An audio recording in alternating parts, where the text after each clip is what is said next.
경제적 자유로 가는 첫걸음, 하루 10분 돈 공부의 김용필입니다.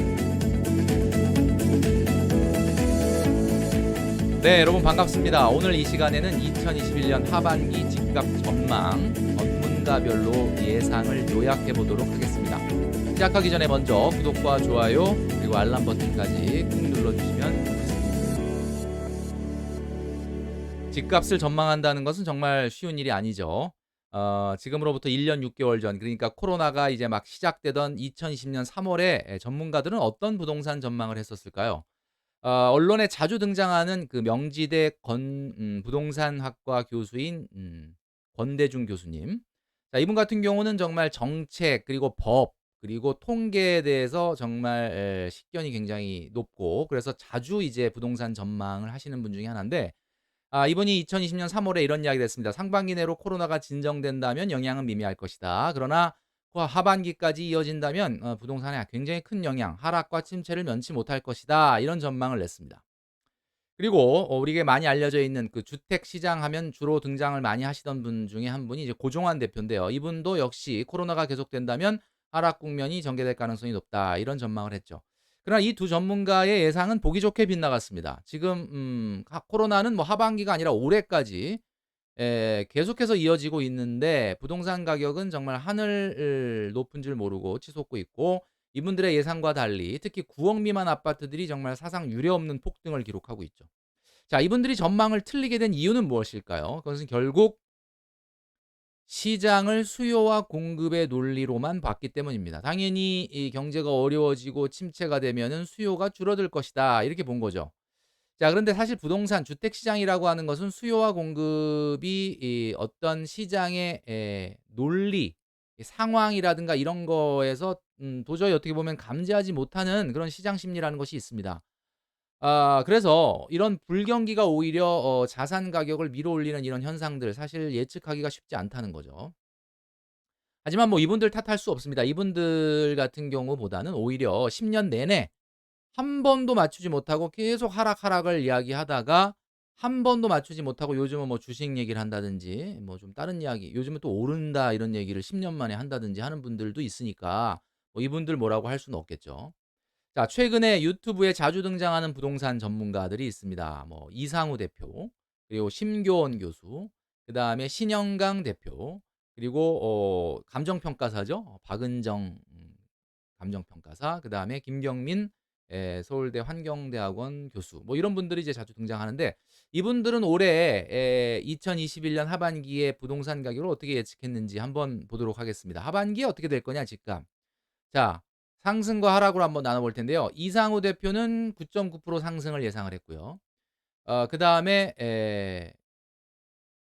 심교원 교수는 5에서 7% 상승. 자, 이거는 하반기 상승이 아니라 올해 전체 상승을 얘기하는 겁니다. 그다음에 신영강 대표는 다소 상승한다. 그다음에 김경민 대표는 정말 크게 상승할 가능성도 있다, 이런 이야기를 했고, 박은정 감정평가사만 정체 및 하락을 예상을 했습니다. 자, 이것만 보면 이분들이 뭐 전문가 5분의 전망, 올해 하반기는 일단 상승 쪽에 무게를 두고 있는 분들이 더 많다라는 내용을 볼 수가 있죠. 자, 이상우 대표, 인베이더 투자자문의 이상우 대표, 이분 굉장히 자주 나오시는데, 이분 같은 경우는 뭐 학문적인 어떤 그 백그라운드도 좀 있고요. 그리고 상당히 인사이트가 있어 보입니다. 이야기하는 것을 단순히 수요 공급이 아닌 시장 심리로도 이야기할 줄 아는 그런 분이기 때문에 굉장히 뭐 저도 사실 이분의 내용을 뭐 꼭 챙겨 보는 편인데, 자, 이분 뭐라고 얘기했냐면 상승 압력이 지금 강하다. 그러니까 9.9%라고 말한 이유는 뭐 10% 15% 얘기하면 자기가 민망해서 진짜 9.9%에서 멈췄으면 좋겠다라는 이야기를 한다는 거죠. 그러니까 그만큼 상승 압력이 지금 높다고 판단을 하는 거예요. 단기적으로 특히 이분 같은 경우는 서울 강남의 입주량이 지금 입주 물량이 감소하고 있다라는 이야기를 했는데, 맞습니다. 단기적으로는 이런 입주 물량과 같은 공급이 영향을 미치죠.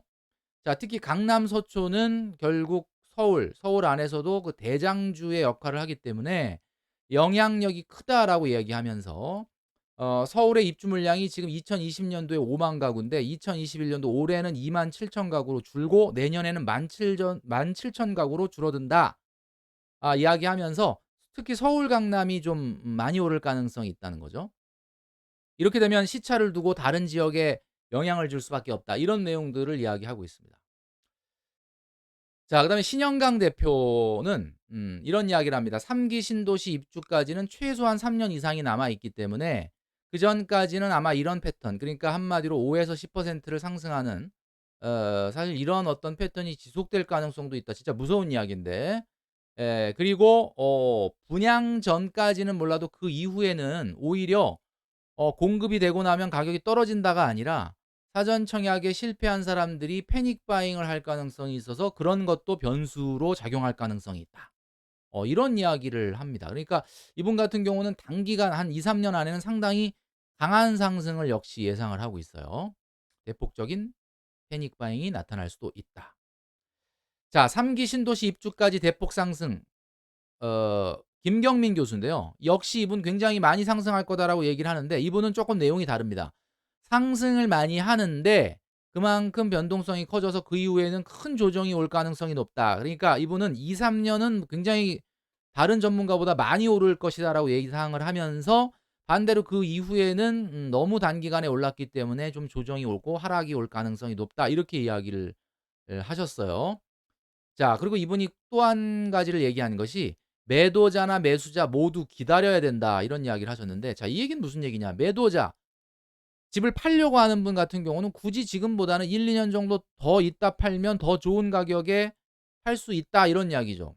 근데 이제 김경민 교수님이 이야기하는 부분은, 이거는 이제 집을 팔고 시장을 빠져나가는 사람의 입장을 이야기하는 거 아니겠습니까? 내가 이 집을 팔고 또 어딘가에 더 상급지를 산다면 사실은 더 기다렸다 파는 게 우리 집만 오르는 게 아니니까 내가 살려고 하는, 이사 가려고 하는 집도 오를 수 있기 때문에 그 의견은 우리가 좀 새겨 들어야 되지 않을까 싶고요. "매수자는 모두 기다려야 한다."라는 것은 큰 하락을 염두에 두고 말씀을 하시는 것 같아요. 그러니까 2-3년 후에는 정말 큰 하락이 올 수도 있으니까 "매수자는 좀 더 기다려라." 뭐 이런 내용을 이야기하는 거죠. 그러니까 뭐 본인이 본인을 "리스크 회피형이다."라고 얘기하시는데, 자, 하반기에 거래가 급감하며 하락으로 돌아설 가능성이 있다라고 예측한 유일한 전문가가 있습니다. 그게 바로 박은정 감정평가사죠. 근데 이분 이야기하는 걸 잘 들어보면 결국은 이분이 유일한 단기 조정론자, 그러니까 단기 하락론자예요, 지금. 하반기에 거래가 급감하면서 하락으로 돌아설 가능성이 있는데, 이게 이제 이유를 두 가지로 들고 있습니다. 대출 규제. 그러니까 살려고 하는 사람들이 마음 놓고 사지 못한다는 거예요, 대출 규제. 뭐 우리가 전 과거 영상을 통해서 말씀드렸지만은 실제 대출을 풀어 주는 것 같지만 DSR이 적용되기 때문에 쉽지 않다라는 거죠. 거기다가 유동성이 한다라는 겁니다. 자, 이거 한번 팩트 체크를 들어가 볼 필요가 있는데, 대출 규제가 정말 영향을 미치느냐? 당연히 미칩니다. 제 생각도 마찬가지예요.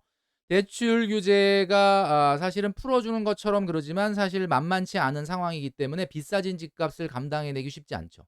근데 이제 문제는 뭐냐면, 지금 우리 이 아파트 시장이라는 것 자체가 100 채가 있으면 막 10 채, 20 채가 거래돼서 가격이 생기는 게 아니라, 100채 중에 딱 하나라도 신고가를 기록하고 팔리면 나머지 99 채가 다 그 신고가라고 생각을 한다는 게 문제죠. 시장은 그렇습니다.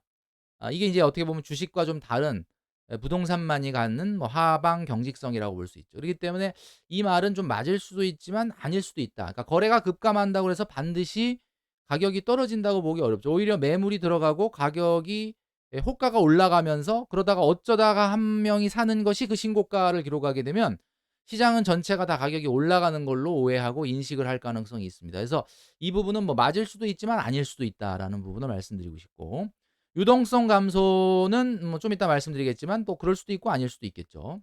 자, 유동성이라는 것이 인제 통화량인데, 통화량이라고 하는 것은 우리가 보통 본원 통화에 그다음에 협의의 통화인 M1, 그다음에 광의의 통화인 M2인데, 보통 우리 통화량은 M2를 이야기한다라고 말씀드렸죠. M2라는 것은 시중에 뭐 당연히 돌아다니는 통화, 그리고 수시 입출금 통장에 들어있는 현금뿐만 아니라 2년 미만 내에 있는 그런 단기 금융 상품에 가입, 상품의 금액까지 합친 것이 바로 M2입니다. 자, 그런데 이것이 현재 통화량과 유동성이 어떤 차이가 있느냐. 이제 과거 영상을 통해서도 한번 말씀드렸는데, 지금 박은정 감정평가사님이 얘기하는 그 유동성이 적다라는 것은 실제 집을 사려는 사람들이 들고 있는 현금이 별로 없다라는 얘기를 하는 거예요. 그 말에는 저도 공감을 합니다. 자, 그런데 집을 사는 데 있어서의 유동성이라고 하는 것은 우리가 얘기하는 M2하고는 조금 다른 개념입니다. 왜 그러냐면 무주택자가 집을 사는 경우도 있지만 사실 유주택자 같은 경우는 내 집을 팔고 이사 가는 집을 사기도 하거든요. 그렇기 때문에 유동성이라는 것은 비싸진 집값이 바로 유동성이 될 수가 있어요. 이 집을 만약에 5억 이었던 집이 10억 이 됐다 그러면 이 집을 10억 에 팔면 5억 이었던 유동성이 10억 이 되는 거지 않습니까? 그러니까 이런 면에서 봤을 때는 이 부분도 사실은 좀 맞는 이야기일 수도 있지만 또 아닐 수도 있는 부분이 있다라는 거죠.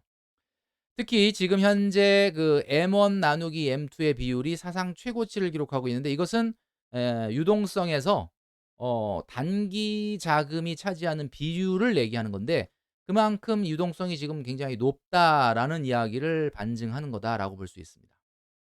자, 전문가들의 이야기 5명 중에 4명은 2-3 년간은 무조건 오른다. 그리고 그중에 1 명은 그 이후엔 큰 조정이 올 수 있다. 그리고 1 명은 뭐 하반기부터 바로 조정이 올 수 있다. 이런 이야기를 하는 걸 보면 전반적으로 5명 중에 거의 대부분은 일단 단기적으로는 폭락이나 급락이 오긴 어렵다라고 이야기하는 것 같아요. 그러면 그 이후에 대해서는 어떻게 생각하느냐? 집이라는 것이 오늘 샀다 내일 파는 게 아니지 않습니까? 그러니까 보통 10 년을 바라봤을 때 어떨 거냐?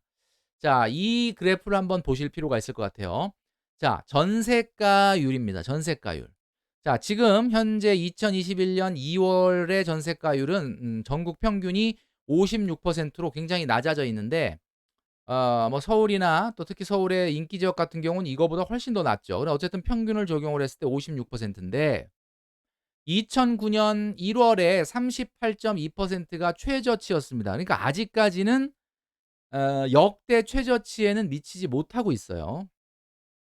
자, 이 얘기는 무슨 얘기냐면 당분간은 전세가율이 더 낮아지면서 집값을 밀어올릴 가능성도 아직은 좀 있다라는 거죠. 그러면 만약에 전세가율의 최저 시점이 다가오게 되면 어떻게 되느냐? 그때는 아파트 가격의 상승폭이 예 상승률이 조금 시장 심리가 전세가 율이 그만큼 낮아진 만큼 매수를 포기하고 전세로 그냥 머무는 사람들이 많아질 가능성이 있기 때문에 지금의 상승세는 2-3년 이후에는 조금 달라질 가능성이 있다라는 것에 저는 한 표를 던지고 싶습니다.